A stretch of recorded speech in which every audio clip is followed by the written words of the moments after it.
আসসালামু আলাইকুম দর্শক শ্রোতা। ঘূর্ণিঝড় রিমালের তাণ্ডবে 6 জেলায় 9 জনের মৃত্যু, 37.5 লাখ মানুষ ক্ষতিগ্রস্ত, 35,000 ঘরবাড়ি বিধ্বস্ত। দেখুন বিস্তারিত। ঘূর্ণিঝড় রিমালের তাণ্ডবে উপকূলের বিভিন্ন এলাকায় জলোচ্ছ্বাস, বাঁধ ভেঙে লোকালয়ে জোয়ারের পানি এবং 6 জেলায় এ পর্যন্ত 9 জনের মৃত্যুর খবর পাওয়া গেছে। রবিবার থেকে সোমবার দুপুর পর্যন্ত এসব মৃত্যুর ঘটনা ঘটে। প্রিয় দর্শক, আমার এই ভিডিওটি যদি আপনার ভালো লেগে থাকে তাহলে লাইক, কমেন্ট ও শেয়ার করতে ভুলবেন না।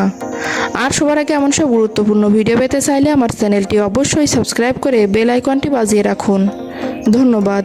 মৃতদের মধ্যে পটুয়াখালীতে 3 জন, বরিশালে 2 জন এবং ভোলা, সাতক্ষীরা, চট্টগ্রাম ও কুমিল্লায় 1 জন সহ অন্তত 9 জনের মৃত্যুর খবর পাওয়া গেছে। বরিশাল নগরীর রূপাতলী এলাকায় সোমবার ভোর 4টার দিকে একটি ভবনের ছাদের ওপরে নির্মাণাধীন দেয়াল ধসে পাশের খাবারের হোটেলের ওপর পড়ে 2 জনের মৃত্যু হয়েছে। তারা হলেন লোকমান হোটেলের মালিক লোকমান হোসেন ও কর্মী মোকসেদুর রহমান। এ ঘটনায় সাকিব নামে একজন হোটেল কর্মী আহত হয়েছেন। পটুয়াখালীতে ঘূর্ণিঝড় রিমালের প্রভাবে 2 জনের মৃত্যু হয়েছে। রবিবার দুপুরে কলাপাড়ায় ফুপু ও বোনকে নিরাপদ স্থানে আনতে যাওয়ার পথে জোয়ারের পানিতে ডুবে মোহাম্মদ শরীফ নামে এক যুবকের মৃত্যু হয়।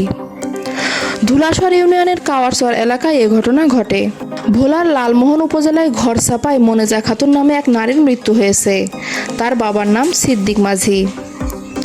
সোমবার ভোররাতে উপজেলার পশ্চিম চর উমেদ ইউনিয়নের 7 নম্বর ওয়ার্ড এলাকায় প্রচণ্ড বাতাসে ঘর ভেঙে পড়লে এ দুর্ঘটনা ঘটে।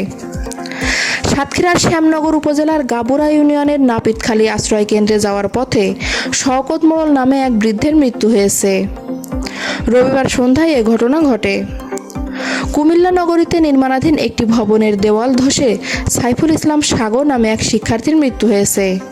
সোমবার বেলা 11টার দিকে নগরীর শাকতলা এলাকার নূর আইডিয়াল স্কুল অ্যান্ড কলেজে এ ঘটনা ঘটে।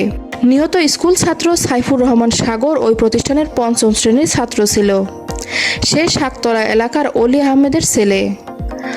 চট্টগ্রাম নগরীর বায়েজিদ এলাকায় নির্মাণাধীন ভবনের দেওয়াল ধসে এক যুবক মারা গেছেন।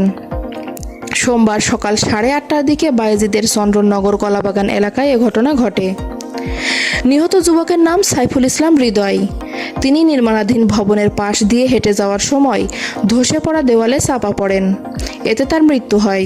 গণমাধ্যমকে বায়েজিদ ফায়ার স্টেশনের senior station officer Mohammad Kamruzzaman বিষয়টি নিশ্চিত করেছেন।